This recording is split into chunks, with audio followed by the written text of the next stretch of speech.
मुझे लगता है कि मेरी माँ कभी कभी झूठ बोलती है, कहकर वो रोने लगा। एक 5 साल का मासूम सा बच्चा अपनी छोटी बहन को लेकर मंदिर के एक तरफ कोने में बैठा हुआ हाथ जोड़कर भगवान से न जाने क्या मांग रहा था। कपड़ों में मैल लगा हुआ था मगर निहायत साफ थे।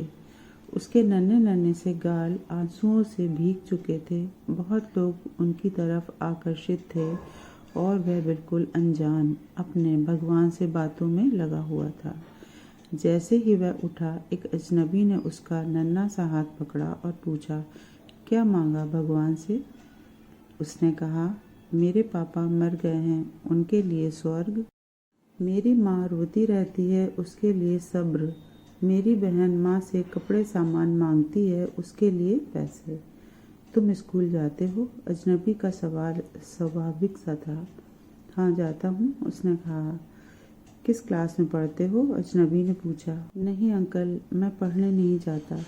माँ चने बना देती है, वह स्कूल के बच्चों को बेचता हूँ। बहुत सारे बच्चे मुझसे चने खरीदते हैं, हमारा यही काम धंधा है। बच्चे का एक एक शब्द मेरी रूह में उतर रहा था। तुम्हारा कोई रिश्तेदार है? न चाहते हुए भी अजनबी ने बच्चे से पूछा। पता नहीं, माँ कहती है गरीब का कोई रिश्तेदार नहीं होता। माँ झूठ नहीं बोलती, पर मुझे लगता है मेरी माँ कभी कभी झूठ बोलती है। जब हम खाना खाते हैं हमें देखती रहती है। जब कहता हूँ मैं, माँ तुम भी खाओ, तो कहती है मैंने खा लिया था। उस समय लगता है जैसे झूठ बोलती है।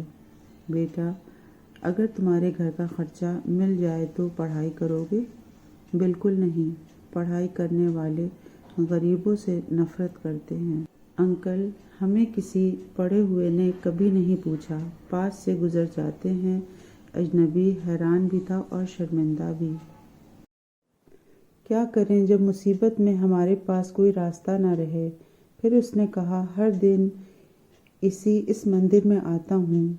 इसी समय कभी किसी ने नहीं पूछा।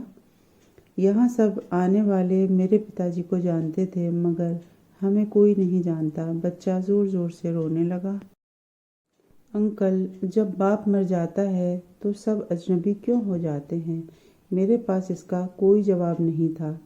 ऐसे कितने मासूम होंगे इस दुनिया में।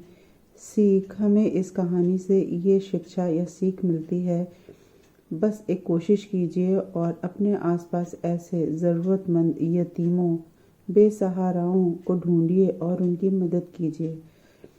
अगर आपको हमारी स्टोरीज़ पसंद आती हैं तो लाइक करें और प्लीज़ चैनल को सब्सक्राइब करें अच्छी अच्छी स्टोरीज़ के लिए। Thanks for watching.